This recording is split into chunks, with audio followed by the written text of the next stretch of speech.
The story of Raila and Daniel Arap Moi is a tale of decades-long rivalry that began during Moi's authoritarian rule in 1980s and 1990s.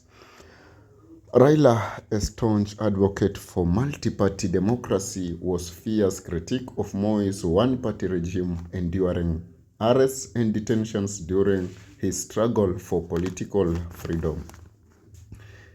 But in the year 2002, after years of public dissent and political confrontation, Raila made a surprising move to reconcile with Moi.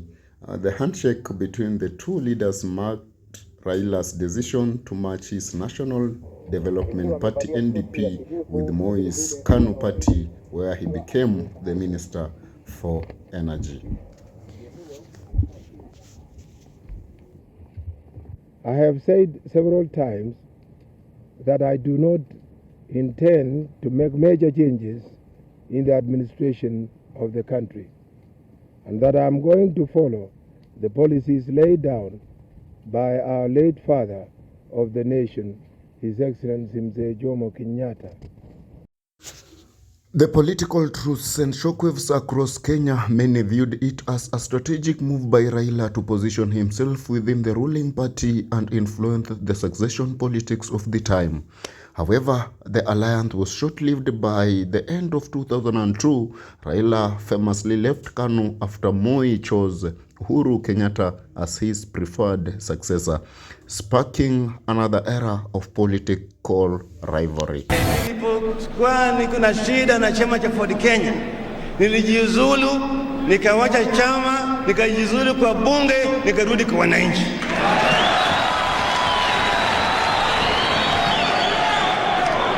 Ndio sababu mimi nataka kuambia kwamba mkitaka kuonyesha Wakenya msimamo sawa sawa, mkitaka kuonyesha msimamo wa Kenya msimamo bora ya demokrasia, basi muwe watu ambao unaongoza na kwa mfano. Uwe mfano. Kama utaki KANU, utaki NDP, toka rudi kwa wananchi, tafuta mambo.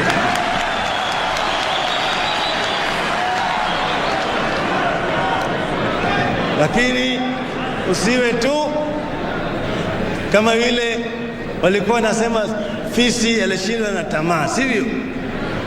Na ndugu ya fisi ni mbwa. Ile mbwa ambaye alikuwa amebeba nyama katika kinywa chake, anatembea na mnyama. Alipoingia kwenye daraja, akaangalia chini kwenye maji, akaona kiwiliwili chake kwenye maji. Anafikiri ati ile mbwa imebeba nyama kubwa zaidi kuliko ile ambaye yeye amebeba kwa mdomo yake. Anatupa hii, anakimbia kwenda kungangana na ile nyingine. Alijikuta wapi? Kwenye maji. As the 2002 general elections approached, Moi's decision to endorse Uhuru Kenyatta as his preferred successor caused a major rift within KANU. Raila, along with the other senior party leaders such as Kalonzo Musyoka, George Saitoti, and Charity Ngilu, opposed this move. Feeling sidelined, Raila led a faction that broke away from KANU to form the Rainbow Alliance. This alliance later merged with the National Alliance Party of Kenya, creating the National Rainbow Coalition. This united opposition propelled Mwai Kibaki to victory in the year 2002, ending KANU's 39-year dominance. Raila's famous declaration, Kibaki Tosha, played a crucial role in rallying support for Kibaki's presidential bid. In the years that followed, Raila remained a pivotal figure in Kenyan politics. The 2002 elections redefined his role, shifting him from opposition leader to a crucial player in shaping the country's governance under the NARC administration. However, his relationship with Kibaki later soured, leading to new political dynamics in the years to come. Once in power, Raila Odinga assumed the position of Minister of Roads, Public Works and Housing in President Mwai Kibaki's government. However, cracks in the coalition began to appear soon after. Raila and his allies accused Kibaki of reneging on the pre-election agreement to introduce power sharing within the government. This was the infamous Memorandum of Understanding (MOU), which allegedly promised Raila the position of Prime Minister, a role that was never established. By 2002, tension reached the boiling point during the push for constitutional reform. Kibaki's government proposed a draft constitution that Raila and his faction opposed, arguing that it did not reflect the people's wishes for devolution and inclusivity. The disagreement culminated in the year 2005 constitutional referendum, where Raila led a no campaign symbolized by the orange emblem, while Kibaki's camp supported yes campaign. The results were a major political upset. Raila's no camp won the referendum, dealing a significant blow to Kibaki's leadership. Following the defeat, Kibaki dismissed Raila and his allies from the cabinet, officially ending their alliance. This marked the birth of Orange Democratic Movement (ODM), with Raila positioning himself the leading opposition figure.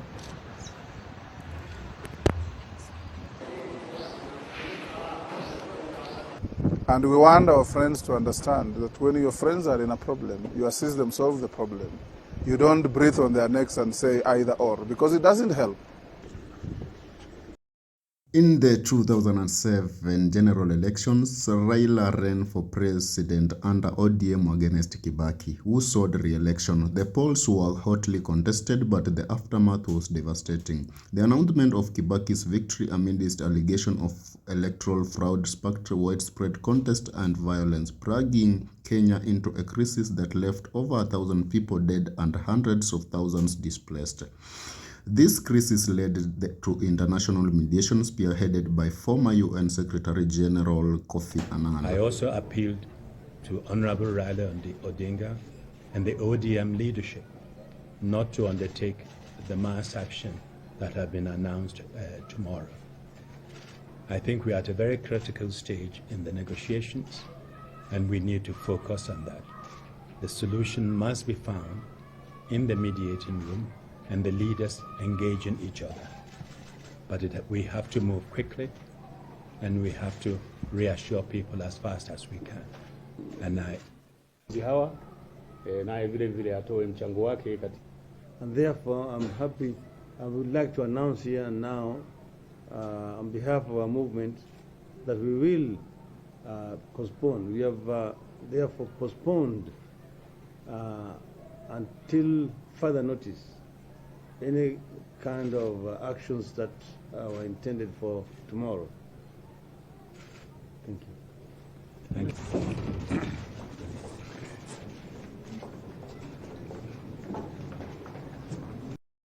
In 2008, the power-sharing agreement was reached, creating a grand coalition government with Kibaki as a president and Raila as a prime minister. This marked the first time Kenya had a prime minister since the independence and symbolized a reluctant truce between the two leaders. As a prime minister, Raila faced numerous challenges. His relationship with President Kibaki remained strained, with frequent disagreement over distribution of power, government appointments and corruption scandals. Despite these tensions, the coalition government achieved significant milestones, including the adoption of the 2010 Constitution, which introduced devolution and a new governance framework to address historical injustices. The Constitution was a major win for Raila, who long championed reforms to establish 47 counties, reduced presidential power, and provided greater autonomy to local governments. Key elements of Raila's vision for a more. However, as the 2013 elections approached, political alliances shifted once again. Raila, now leading ODM under the larger Coalition for Reforms and Democracy ran for president against Uhuru Kenyatta of the Jubilee Alliance. The election was marked by high stakes, with Raila emphasizing reforms and accountability, while Uhuru campaigned on economy and development and unity.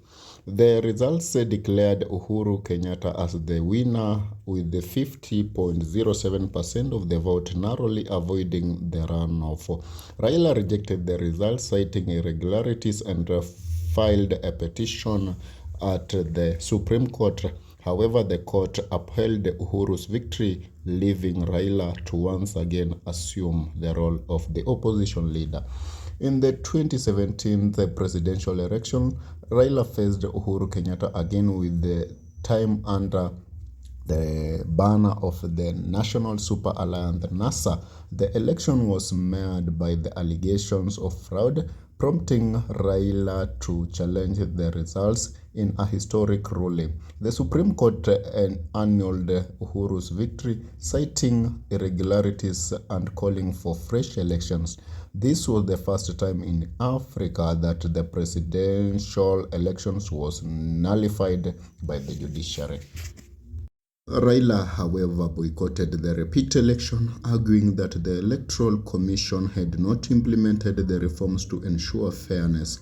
Uhuru was declared the winner of the repeat vote, deepening the political division in the country. This period was marked by the heightened political tensions and strict protests in the nation. Huyo ndio ule mtu ambaye anawaambia Wakenya na Kivunjo usikie, kwa sababu mimi siongei juu ya watu wa Nyanza province. I am not talking about a community. I am not talking about laws. I am talking about a specific man by the name of Raila Amolo Odinga, who does not want peace for this nation. And that is not hate speech. I am describing a person. Hata nikimwita Kimondo, nation leo mumesema is a bully. That is what the man is, a bully. Kila siku akienda, ule mtu anataka kufurahisha, hata mbele afurahishe Muafrika, anataka kufurahisha mzungu. Oh, you see, we do not have the capacity. We want foreign judges to come and do our business for us. Oh, you know, we don't have the investigative capacity. We want foreign investigators to come and do it for us. If we don't have the capacity, build the capacity, Mr. Odinga. Don't import capacity. We don't need imported capacity. Na mimi sitachoka kumwambia hivyo. Sitachoka. Nikiwaambia yale mtomo hiyo yake imetoa juu yangu kutoka mwaka wa 2002. Vile amesema yangu kwa ile mkutano yote ameenda, na sijawahi kuona hawa watu wa magazeti wakisema wakati huo ya kwamba ameongea vibaya. Lakini wakati mimi nimesema nimechoka na lazima nitamjibu, sasa inasemekana mimi naendelea kueneza hate against a man. Say what you may, I must do what I must. Asanteni sana. Deo mereye kurago wakaheti wakaire neguo natotirago ago. In a surprising turn of events, Raila and Uhuru reconciled in March 2018 through the new famous handshake, the BBI. Na kwetu mara ya kwanza haikuwa kitu rahisi. Kila mtu pia, hiyo hofu mlikuwa naye, hata sisi tulikuwa naye pia. Huyu mtu tukikutana naye tutaambiana nini? Tutasema nini? Na kwa ukweli wakati tulikutana, tulikunywa chai karibu dakika 45, kuna mtu anaongea, tunakunywa tu chai. Habari ya nyumbani sawa. Habari ya mama ako tu. It took 19 hours and it was not easy, as the president will explain to you later, when we began. Because we had called each other all sorts of names. And eventually, after all that long deliberations, we agreed that we now have something that we can actually put together. While the BBI initiative faced legal and political challenges, the handshake redefined Raila's political trajectory and positioned him as the key ally of President Uhuru Kenyatta. This alliance eventually set the stage for Raila's candidacy in the year 2022 presidential election, where he ran under Azimio la Umoja. Na tuisome sio tukiwa tumeweka kofia ya kisiasa. Not about making Raila Odinga president or making Uhuru Kenyatta prime minister. That's so far from it. That is propaganda. BBI mimi si yangu, mimi naenda nyumbani jameni. Na mimi leo niko na haki ya kuongea hivyo kwa sababu vile nawaambia mimi hakuna kitu natafuta. Hakuna kitu natafuta. Think how you want to plan your future. And I will tell you, it cannot be through insults. Go there, even me as deputy president, I cannot go to Nyanza because they stoned my vehicles. But for us to show the folly and the foolishness of violence, we welcome Kitendawili here anytime he comes so that he can carry the shame of him not allowing other Kenyans to go to Nyanza province. Tuko pamoja? Tunaelewana jameni? Tumekubaliana? Sasa kwa sababu anataka kuleta ile fujo, mimi nawaambia tayari tushamwambia bwana Kitendawili, si ndio? Fujo alete this time. Really angoi this time. Safari hii hawezi kufanga maandamano. Hata ile kujiapisha, hakuna kujiapisha. Tunamumalizia asubuhi na tunamweka kwa wheelbarrow ile mguu kubwa mpaka Bondo aende hapo muziki. Kweli ama si kweli? Si huyu jamaa amehangaisha watu wengi? Si mnajua alikoroga ile serikali ya Moi mpaka karibu apindue? Ilikuwa Agosti ngapi? Siku kama leo. Si Kitendawili alikuwa anataka kupindua serikali ya Moi? Ni kweli ama si kweli? Si amehangaisha Kibaki? Mara anamuuliza carpet, mara anamuuliza sijui choo, mara sijui anamuuliza nini. Ndio huyu Kitendawili amekuja akaingia mlango ya nyuma na handshake. Amekoroga hii serikali yetu. Mpaka hata ule rais sisi tulimchagua leo hajui nani alimpigia kura, nani hakumpigia kura. Ile mpango yetu ya Big Four imesambaratika. Bei ya unga imefika 230. Bei ya mbolea imefika 6,000. Ile mpango tulikuwa naye imepotea. Amehangaisha Uhuru hajamhangaisha. Saa hii Uhuru amewachana na 95% ya wale watu walimchagua. Sasa anafuata bwana Kitendawili wakienda nyumbani. Despite his defeat to William Ruto in the 2022 polls, Raila remains a towering figure in Kenyan politics, symbolizing resilient reforms and unyielding pursuit of justice. You asked me a direct question whether there will be a handshake because of this situation. I want to tell you there will be no handshake. But there will be an engagement in Parliament on the issues that have been raised. Those that Parliament can resolve, they will be resolved. And when I say there will be no handshake, I know that there is a context, like we were being told here, please have a handshake. Unfortunately for us in Kenya, a handshake has a different connotation. And that is the one that I am talking about. The handshake that brings the opposition and government into some conundrum and a mongrel and an outfit that is undemocratic, unconstitutional, and illegal. We are a democracy. And in a democracy, it is underpinned by a system of checks and balances, where you have a government and an opposition. The history we have of the handshake is where there was a fusion of government and the opposition, and the results were very disastrous for Kenya. There wasn't any accountability. The whole system went rogue, and the people of Kenya do not want a situation where democracy is undermined. I hope you've heard what President William Ruto said about having a handshake with Raila Odinga. He said that he won't accept any form of handshake with Raila Odinga. Why?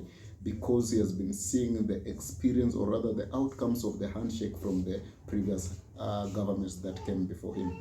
But what happened after that? After Raila Odinga eyeing for a bigger fish of becoming the AU chairmanship, he had to look for President William Ruto, whereby they traveled all the way to Uganda to seek help from Yoweri Kaguta Museveni. And after there, Raila is now in his fourth government, whereby he began with Daniel Toroitich arap Moi, Mwai Kibaki, Uhuru Kenyatta. Then he is now in his fourth government. That night, after she realized that she had given birth to a bouncing baby boy, she decided to call me Steve Kombo. But for those who believes in me, calls me the president. Thank you.